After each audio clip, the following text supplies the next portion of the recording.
Ano to ha? Bakit mahal? Huwag mo ko mamahal-mahal dyan.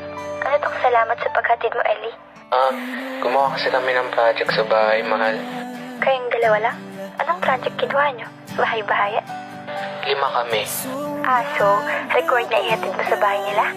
Masama kasi pakiramdam niya. Bakit ikaw naghatid? Bakit di yung mga kagrupo mo? Ano ba naman yan, Chloe? May motor ako, diba? Malamang ako talaga maghahatid doon. Sabihin mo, babae mo lang talaga to, Ellie. Yan. Yan ka magaling.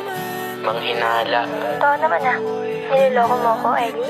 Hindi kita niloloko. Pare-parehas lang kayo. Manloloko. Di porket niloko ka ng ex mo. Ibig sabihin lolokohin din kita. Ibahin mo ako sa ex mo, Chloe. Mag-swimming kami ng mga kaibigan ko. Sama ako. Puro kami lalaki. Ako naniniwalang walang babae. Walang babae.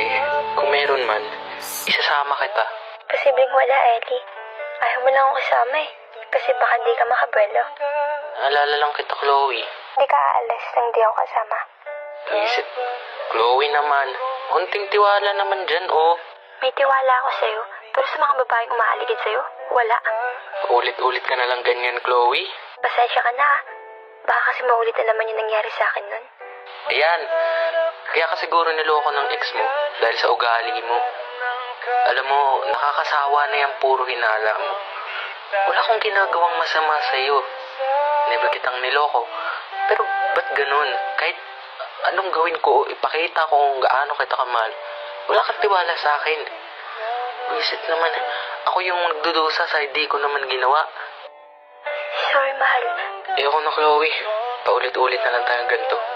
Kahit pinsan ko, pinagsisilosan mo pa. Nasasakal na ako sa'yo. Mahal, huwag mo akong iwan. Ikaw na lang nakakaintindi sa akin eh. Pag-promise, magbabago ako. Ako na nga lang nakakaintindi sa'yo, pero ganyan ka pa mag-isip sa akin. Alam mo, huwag ka muna pumasok sa isang relasyon kung di ka pa handa. Kasi kawawa yung susunod mong mamahalin eh. Sorry talaga. Pero please, huwag mo akong iwan. Parang awa mo na, Ellie. Pagod na akong intindihin ka, Chloe. Please, Ellie. Hindi na ako magsiselos sa lahat ng nakakasama mo. Please, huwag mo lang akong iwan. Pangako, hindi na ako tulad noon. Alam mo naman ba na naniloko na ako noon. Natatakot lang ako na baka maulit-ulit yun ngayon. Nagkamali ako.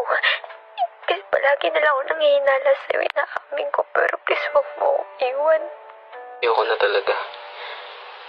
Bahala ka na sa buhay mo.